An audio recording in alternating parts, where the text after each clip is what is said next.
Hello and welcome. I'm Jason Albert, and today we're talking about hair, but not the hair up there. No, to be clear, we're talking about the hair below the ear. That's right, today it's all about the beard. Yeah, Jason Albert TV with Jason Albert.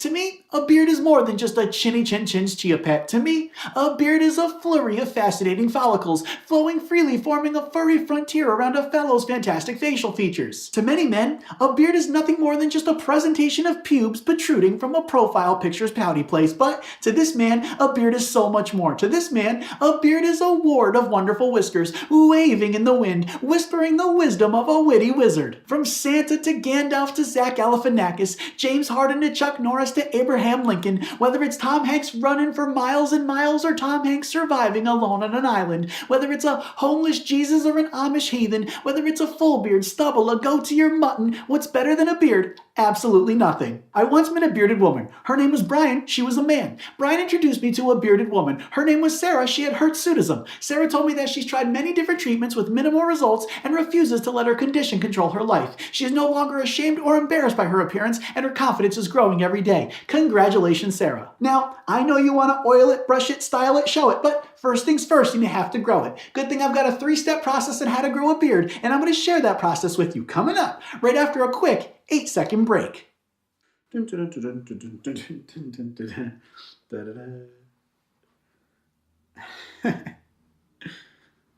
Welcome back. Before the break, I told you what I was going to tell you, and now I'm going to tell you just that. Why? Because I'm a man of my word, and my word is what I'm a man of. It's time now to share my 3-step process on how to grow a beard. Step 1. Quit shaving. Scientifically speaking, research would probably show that shaving is one of the leading factors when it comes to beard prevention. So, if you're someone that wakes up and shaves every morning, quit it. Now that you quit shaving, you might notice some hair on your face. This might cause some itchiness as your face is not yet used to it. And this brings us to step 2. Continue to not shave. Now, this is going to be the hardest of the 3 steps, but I promise continuing to not shave is one of the most important steps. At this point in the process, the hair has outgrown the itchy stage and is now showing some length. However, you might notice that you have some bald or patchy areas in the beard. And this brings us to step number 3.